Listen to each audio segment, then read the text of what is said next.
This guy, you see his picture here. You're seeing his picture here. Happens to be one of our brothers from Untold Autonomous Community in Wahala, local government area of Imo State. This guy was amongst the people his father's land was grabbed. Follow me before you comment your insults. Listen to me. In case you see this video later, now you know the time where you go use him. But I'm telling you what is going on now. They came to our village, they grabbed our land. And their securities, people they recruited, some militants they recruited to be their security there. Shot one of our brothers. This young man, you see his corpse here. They shot at him, killed him, and they said nothing will happen. And this guy's corpse is still in the mortuary. Do you know what? After some weeks, they returned the same security men that killed this our brother, that by this our brother. They returned these same security people to that place. Guys, do you know the news now? Information has it that these guys, these same security guys, these same militants, these same criminals whom they brought to come and guard the same land they grabbed in our place, this morning, one of them cocked a gun and shot at his fellow security. Dear sir, now go and verify what I'm telling you. Hold on.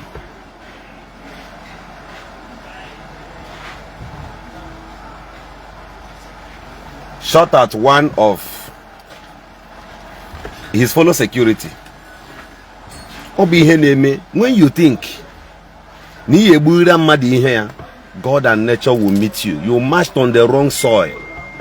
You can lie, it does not matter how long it takes. The repercussion of every abnormality must come. As at now, this is what is going on in my place now. One of them, Kokurebe, Babu, his fellow security. They will go and twist it now. But this is what is going on. I just got this information that this is what is going on. The news is everywhere in my place now.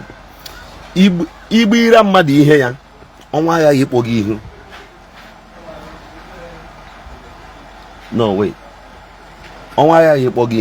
That's the way life is. Oh, to word. Nah. I'm on live section. Don't mention your name. I don't care. Your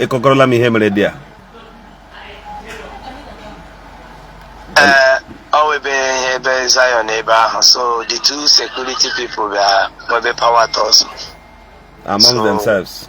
Among themselves. So then, so Mboge count that I had this unconscious. So cause about group and cause so oh God that Ebuka Obi Gawana hospital Neziama Onozeba Ofan then in cause the down. That same hospital Eba High Shibruzu that our brother Gawabi? Yes, all the same place. That day I Jebruzu that our brother Brugawa that place. Did you remember what I said? I'm saying that now all good my government is shield all these people. Did I say so? Yes, he says so. Before every youth, Abi? Yes. Then I left. Today, yes. Obidala Obi. Obidala now, Psalm 91 see that he will rise against them that rise against us. Psalm 35. That's so bad. The same hospital that our brother on can they body able on war today? Yes. Others will pay as long as this God lives. Yes. As long everybody who supports evil, everybody. Amen. That is our prayer. Everybody. Oh no, Bola should stay. Every youth should stay calm. Bano hanketi wule nanya leweno hananya nanya. Yes. Ole that had our hospital. Kai she brozu that our brother Paul. I have a lamb cheerful. Can on ishin kwa lo zumo kurabi? Yes. Zumo kuro, yes. Okay, no problem. And I'm happy my mother won. But you obliged to your mother to whatever. The Bible says in the same Bible you hold, the same Bible all of you lift up. The same Bible. Today you were in church, all of you. Conscienceless human beings. The Bible says in the same measure, in hundreds, shackled together. It says, shall God reward you? He says, shall God reward you? The same, whatever you do to any human being, in the same measure shall heaven reward you. He said, in 100 folds. It will hit your third generation. More. Little argument of this is how sad stories will follow all of them. You could mean that they have or they have story. Not in our place. I didn't be mad here in Ala Igbo. But this present generation we have today, I wonder. After Bucharamad in a village, do you know that the provocation was so much on our people that so many of us they listened to, we needed to talk to our youth. We needed to talk to them to stay calm. We had to plead with them. We had to be on them always. Thank God for this wonderful youth they listened. And I want to thank God Almighty. I want to thank the Shanamite that lives amongst the angels, because as no boy, then the youth will see no need or no reasons to listen to the words of our mouth anymore. They will say no.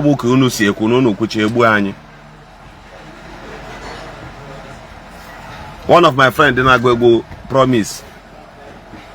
Okay.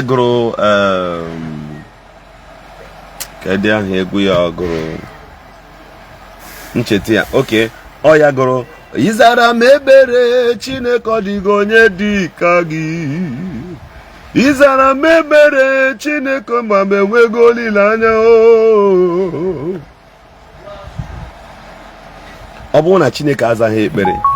That's why I tell people that without power, you don't know what people will do. You don't know what people will do to you. Aberabu, our brother, his corpse is still in the mortuary today. But I tell you, Asekwa arena this boy Joroshi. Asekwa arena oku this boy patro that place. Asekwa arena. If at all this boy had stepped his foot anywhere close to that place to destroy anything, if this boy had gone there even for protest for once, then Chineke Echekuluduka Madomoa. Let God and nature sweep away everything that has to do with me.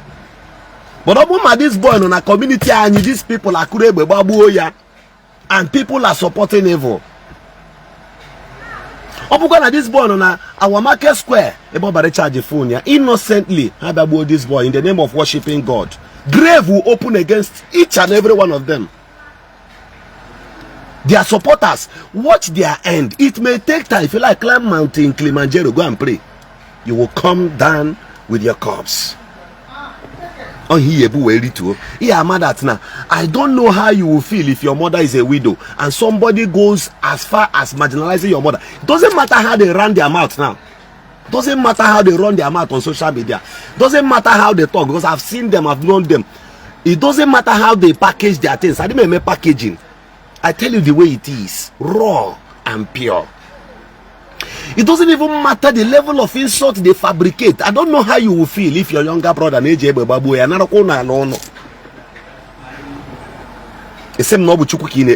God? Where did you import that God from? Everything about you becomes lies, and you want me to keep quiet. Forever this will remain. Forever. It is not today, it's not ending now. Forever. Forever. You meet our children. You meet the God that begat the God that begat the God in us.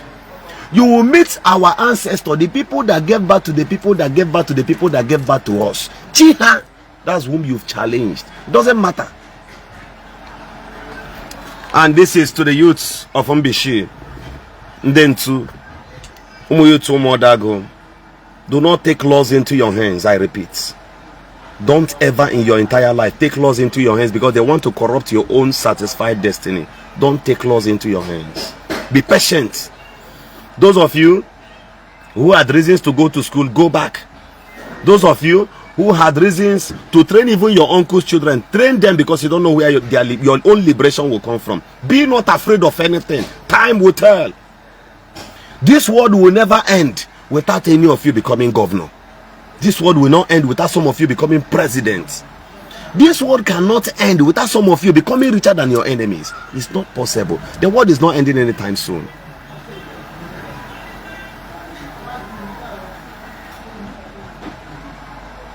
Bernard, Nam, the goodbye from this page. Hold on, let me block these idiots. I should support you even when you are dealing with my people. I should support you even when you are buying my people. I should support you. I should support you. Support you on what ground? Support you on what basis? I never knew. If I had known that Christians, some people who live the Bible, are more wicked than the devil himself. My God. People are brutal. Them are very, very wicked. But let me tell you, this is to show you how karma works. I repeat again for those of you who just joined me. The same security people who came to my community and killed this our brother. They are not security. These are Asari boys brought into our village and one polo as DSS. They added 1 or 2 of police officers to them. They came to our village and killed this our brother innocently. They said they are looking for somebody. They killed this guy. People bullied us on the internet. People tried to frame up against us. At the end of the day, you come to our community. If not that we are controlling our youth, do you think you will leave your base and come to our community and these people will spare you? But by wisdom, we need to control them. They will never take laws into their hands. And only me in our place will be against that person. The only way you can defend yourself is go to school. That's the only way. Then go and get your PVC. Go and get it ready. Don't just vote. They vote to Kwalamake. Don't vote even any governorship candidate. I will be busy going around in Gopala. Even if I'm not contesting for anything, I'll be busy going around in Gopala on campaign for anybody that is running for governorship. That you will stand for the people. We will campaign for you. We will make sure you win in Gopala. We will make sure you win in Gopala. It is mandatory. The strength, the energy I put in during the last election, I'm going to double it. I swear to God Almighty, I will double it times 10. And I want our brothers, talk to your friends from all the corners of Ngopala. Talk to them. Talk to them. Talk to them.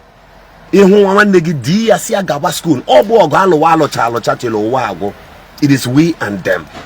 And let it not be.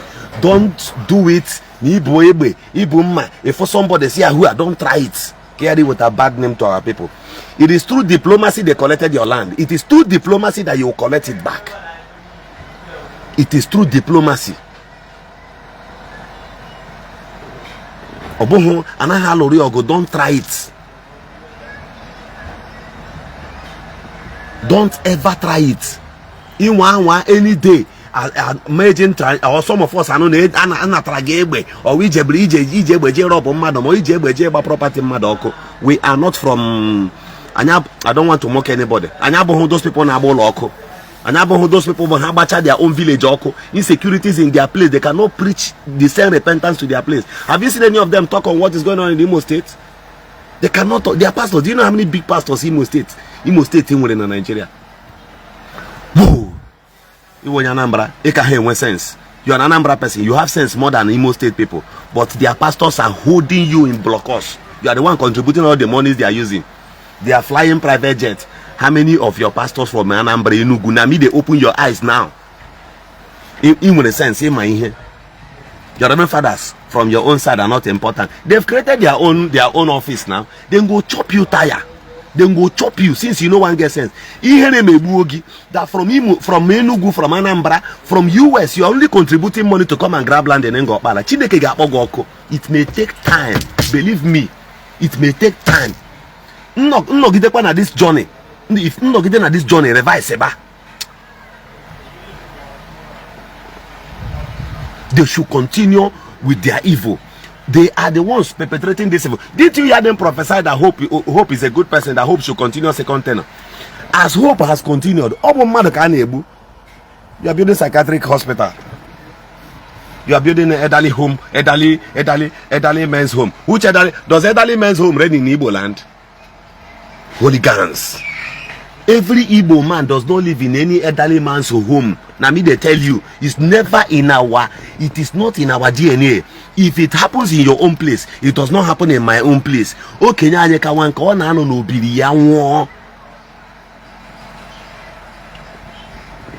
preach when on evil. Evil. Everything you people demonstrate does not have wisdom. Some of their media talks. will come on social media talking when I'm talking. The thing is all about ranting from your distance. You on your camera and talk. I don't do that with you. I've known it. The worst mistake I made was engaging you. The only mistake I made was responding to some people that I needed not to respond to. Or in wisdom or in words. Not be pride. Who you be?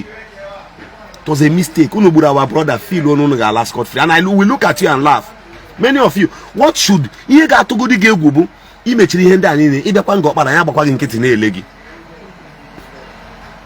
look at you and laugh. I told you that here in our boss on a village in Kegim, we feel no. It's just that we have sense.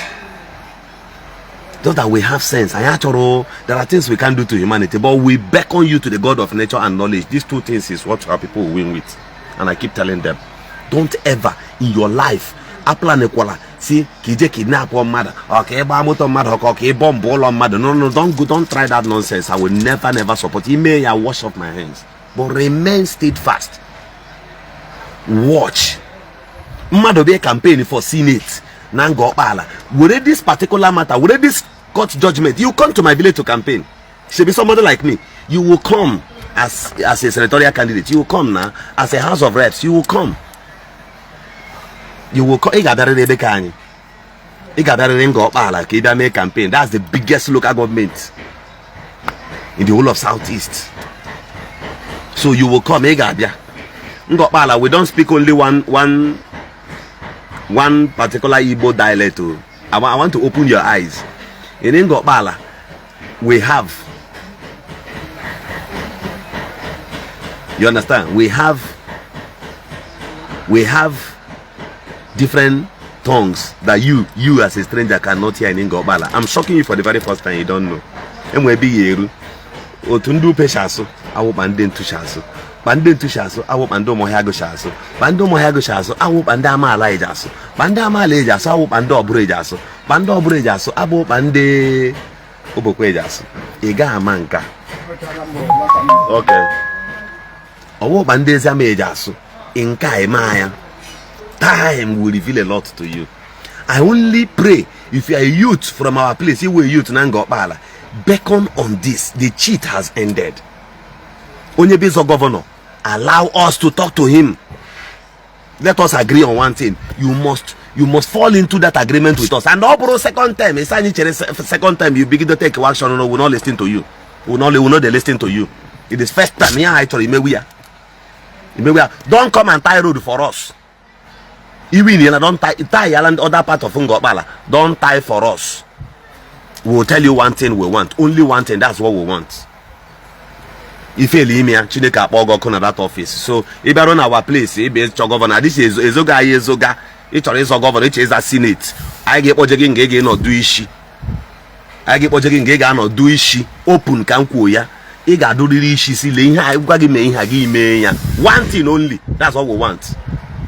We bet everything. Ga happen zera nya Niger deliver. That's what we want.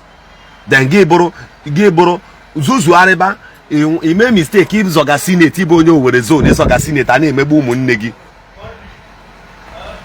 And a Mebu Munegi, like a food, but he was senator. He was senators and one which Chukumena Gabriel came at tickets. Chukumena Gabriel just you want a ticket is a governor.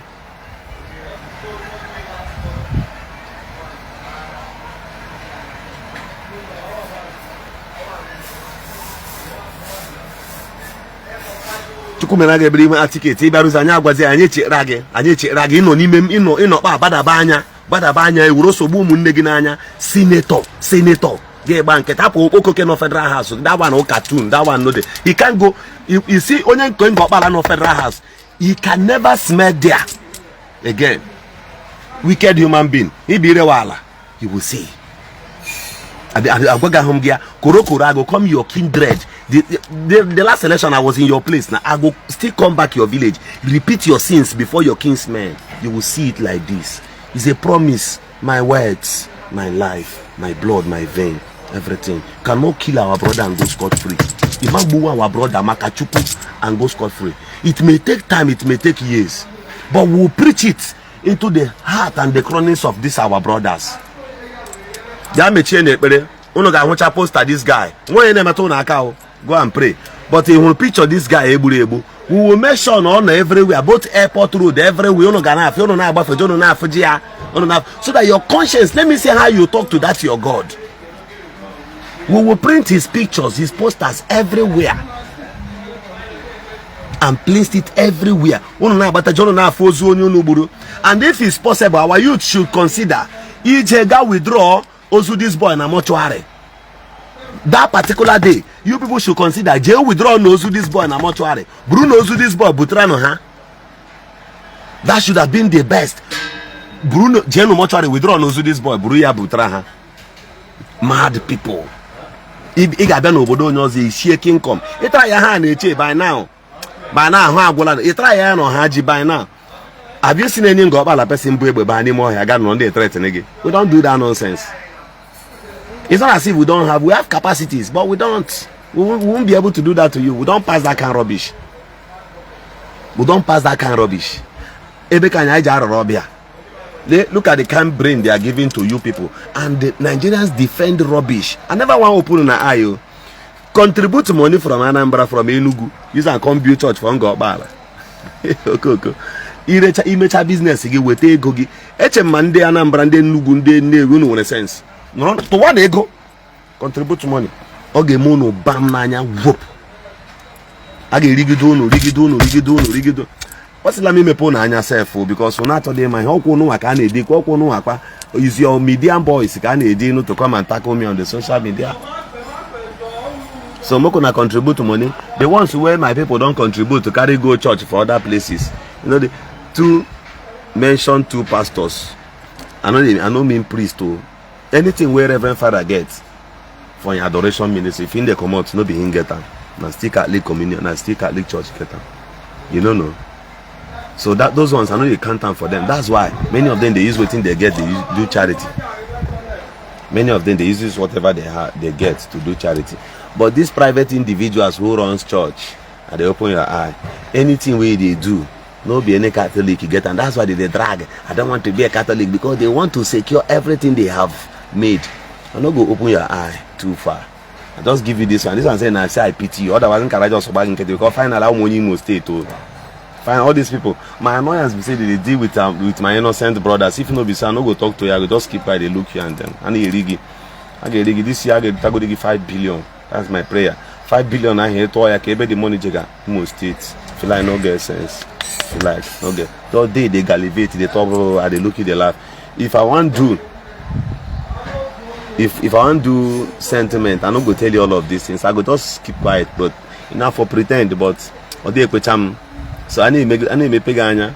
You never build industry for your place. You want build pure water company from Gobala. You want build where they produce candy from Gobala. Woo! The good news before I leave here.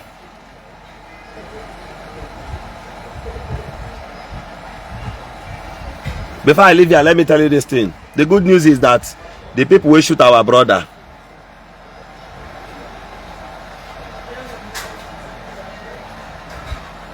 Victor, I get kwaftana. So, total our brother Victor, quit that way. Total, no, total persons have been in our place now. The police, it's a that time. Babu one of our brother. Then can they now ordinary vigilante bupon passion and Gapagabuko our brothers. What is our brother? All total of Mother Boka Haburu. You understand? But guess what? Kasi bitterness go by. Are they more comfortable than your great grandfather? From your great grandfather put up to your father, to your mother, to your useless life hotel on now. Majestics, and this is not a real account. Come so get blocking. I was only talking so that you hear what I'm telling you. You got out there of her. People are there out there. So, but guess what? Today, now so God will be many of all those useless idiots, the way they support those things. I will thank myself, get their way being on one of my baggy beans like this. Just megodi, sin godi one thing against nature. That's what we want. I ain't making him. Now let me shock you. I put Ala Domike. Hanchi subato mije ulumbishi so ya body. Acho na ndebe ka anyi oda he ngwa age. E nwere mgbe ndị China bere ka anyị bela ala anyị bịa wereba. Ha na-ewu ya na anyị mozo je jụọ ndị manụ ihe mere ni. E wegidere ihe o the then governor na abak ha. Ọsọ ka abara ha shi na ala anyị fụọ. Mgbe emeghe the thing na-eme ya. E nwere na nga o jedoro. The whole ha niile ma ndị kenyuko na caterpillar ụkwụ ha azacha. Ụkwụ ha ha chadaji abọji.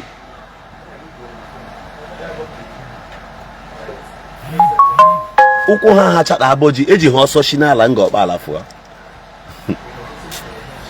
Then Anna Mbeke si ụwa aka ọgụ ya lụrụ mbụ ụwa gị ruru na aka atọ ike agwụ ya. Ụwa aka ọgụ ya lụọla mbụ ọ gaghị ruru na aka abụọ ya ike agwụ ya. Mmanụ gbuchara nwaanyị lohụlahụ. Mmanụ gbuchara nwaanyị lohụlahụ ebe ka anyị bịakwa na-agarị na shop ịhụrụ ejiri na ndị a nwee sense. Mmanụ gbuchara nwaanyị were egbe gbagbuo nwaanyị gị bịakwa enwere one boy ejere drug. One boy ejere drug anyị jebula jekwa kashi ebe ya chụọ ya ọsọ before. Anụ na that boy alohụlahụla. Na ile ihe men na the security men idiots now. Ị mana ha na-ejekwa vurukwa the same pump passion and that white he lost again ha ji bịa gbagbuo this our brother n'ime ahịa. Ihe mere ha fools. Unu alagbuo ohi. Eji ha hafụ ebe ahụ anọghị. Jebe na ka onye ka ejere drug jebe ya o ya nye drug ma o ya enye ha ego.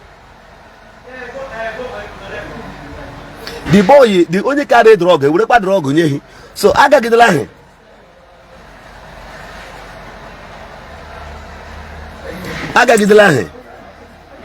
Je ke akwashi abala odiro abala no graga. Ha lawula woke kwa na ke this boy eji ha another drug. Je nga ha je shia o ya nye hi drug he gba. The boy sadiki ya na-enye hi. Ha babale nwadakiri ya chi kuru niti na moto.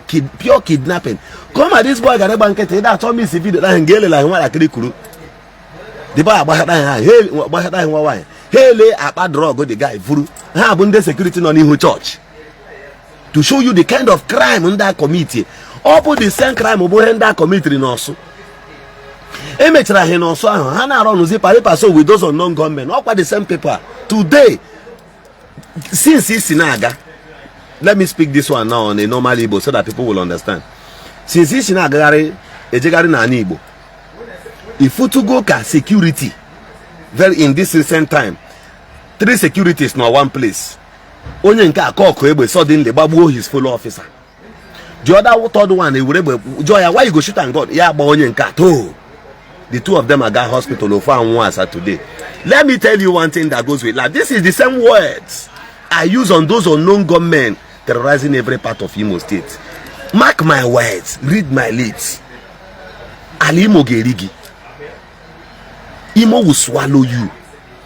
Now, this boy now, these people who shot this our brother, who we are there claiming Bubuga, that the governor authorized them to be there, nothing will happen and all that. As of today now, Shebi they have, okay, they have risen, and one of them now,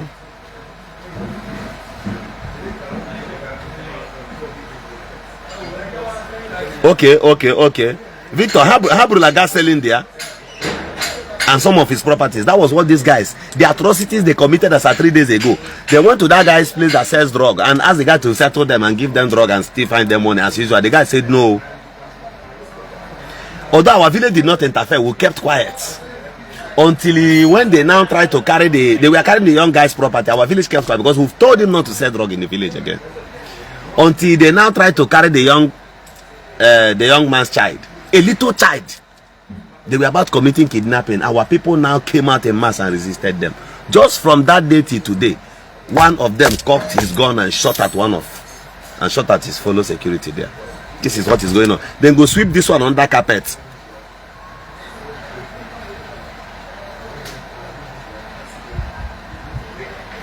Now, this guy who shot this my brother, I want to actually make our religious leaders in with our leaders. This guy Baburu, this my brother, this our brother from my community. This guy who shot this guy dead now. Manobo University. I will look for his picture either later today and repost it again.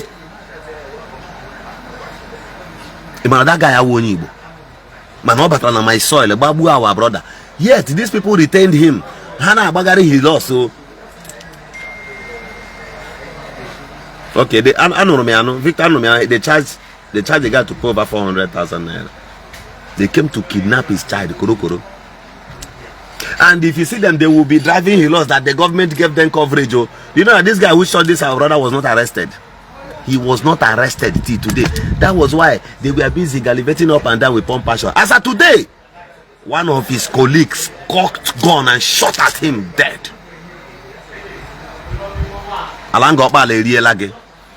The same way, in the same measure, in the same Obruma Mbungo Nambishi, the same way.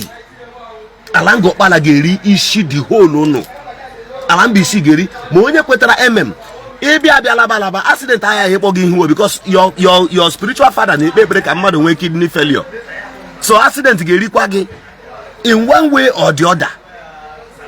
The other one matter we have also Alango Palageri Pishia, the one is here Yabo Buga Lord. When you see packaging Buga. Somebody said, you mean some of them are not Igbos? You see those security men there, they get pump passion. Who writes DSS in their back, at their back? They are not members of DSS. They are members of Amama Security Network. That Amama Security Network is either owned by Asare Dokubo. Those guys whom you see there, claiming they are guiding Ngobala, they are protecting land, they grabbed land. Oga, they are not from Igbo. Onye baburu this our brother Abu Onye Igbo. But let me tell you, look him well, look who that this boy Abu home from my kindred or Bonyo direct. But even at that, we provoke nature against all of you. We provoke nature against all of you. And without he lost another anemia, how did Jack and you? Youth leader is here. Youth leader just commented now. Honorable Samuel Obina just commented.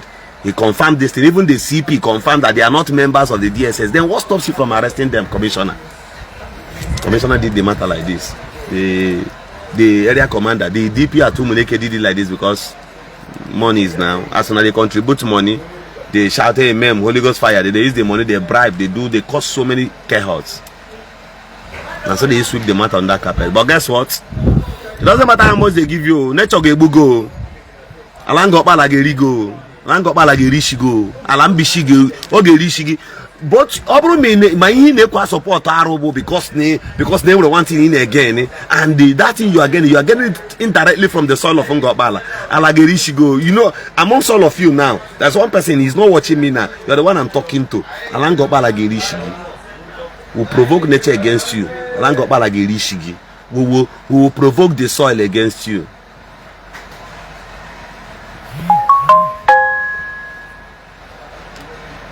Alango Bala go chop on her head. That place you see in Ebero, Jerusalem, go chop on her head. But the worst there is this: no Ngobala person will lift up knife, even kitchen knife, against you. It will come naturally. The only thing I permit my people to do is this: J school, Acho, Victor, Unobola. Usually in here, every youth to Gaba school, politically, we know based on governor, happen appointments.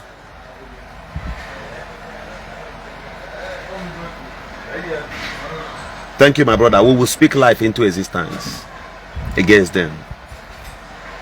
We let me shock you again. In those days, do you know why in the Bayani Jebe Joshi? Do you know why our people does not carry gun? And this is one thing I reminded my youth them that day. Everybody was provoked.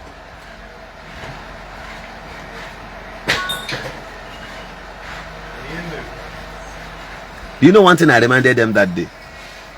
I saw this thing with my eyes. I saw elders doing this thing before me, and that was why I reminded them. Now our village, I have witnessed when in our village, our elders buputara ndị iche call for life, kuchio for poabo, that any of our youth jikwere egbe joshi, jikwere egbe choko oge shigbuo mmadụ na ishi ya lokwala. That is one thing that controls our people. I'm not supposed to let you know.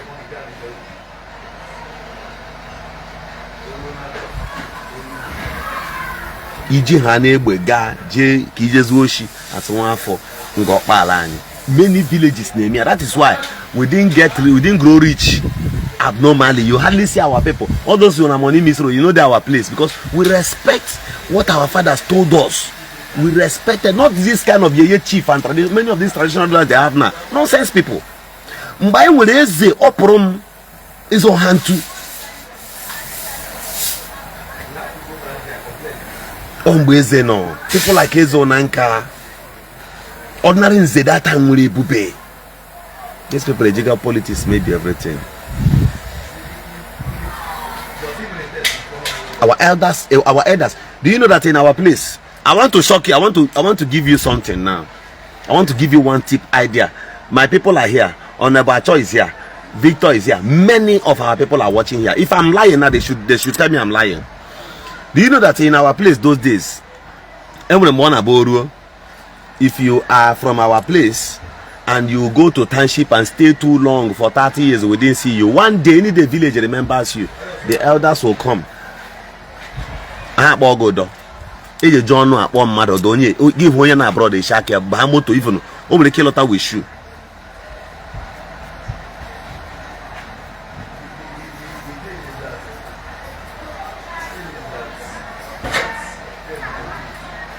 I'm telling you, guys, I'm hungry is really doing a great job here.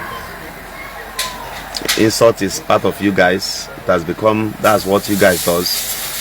If you scrutinize Governor Ezioku very well, your papa, your elder brother, put 5 of your brothers together, may not watch Ofaka Governor Ezioku.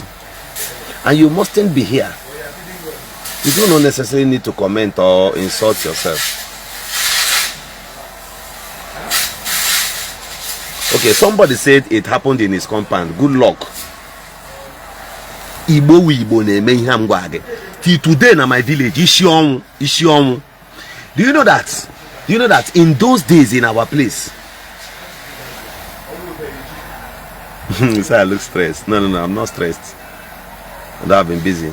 Just came back. Now, listen to me. In our place, in the same Ngopala, in front of Fushi, whatever today, babu onye tuku uniform Ibia. I'm just trying to give you a tip. You will see. I won't shake it. This is the last thing I will tell you. Other ones are secret, kept. About village gapota, anako, akanzunanya, anaba. That's not what we do. We live in nature. That's who we are. Even Acho, they said he has. Acho, Samuel say he has witnessed it. Roland, Akanwa Joshua says he has witnessed it.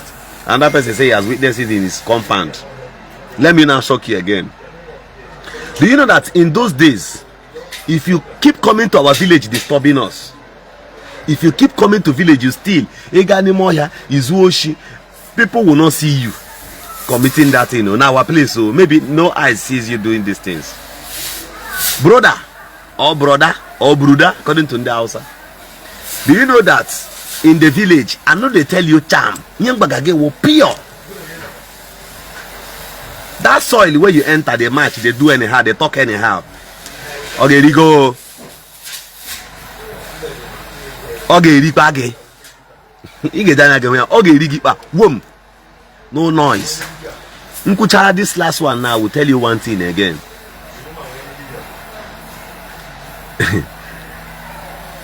See, let me share this thing with you now. Imani nyegide nsogbu ahụ. Ndị oki na Ebuka anyị. Go through nature. Normal thing, just normal like this. With honor.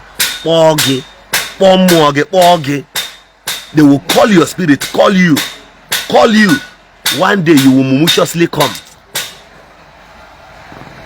They will lay hands on you. If we lay hands on you, that is the end. Our place. Lastly, there was a time, few months ago, kidnappers were disturbing on the road of Ngobala. You saw it, right? You heard it on the news. You saw it everywhere. They were disturbing. It isn't a police stop them.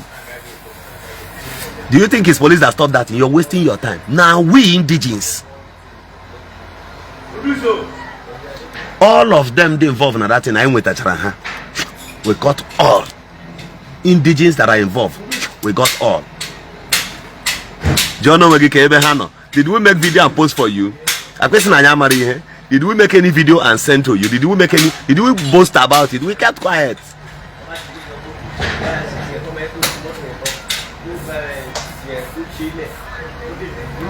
We kept quiet.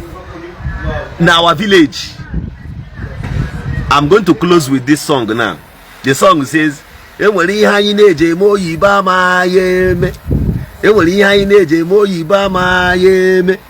is, the song means there are things we do that the white man does not know how to do.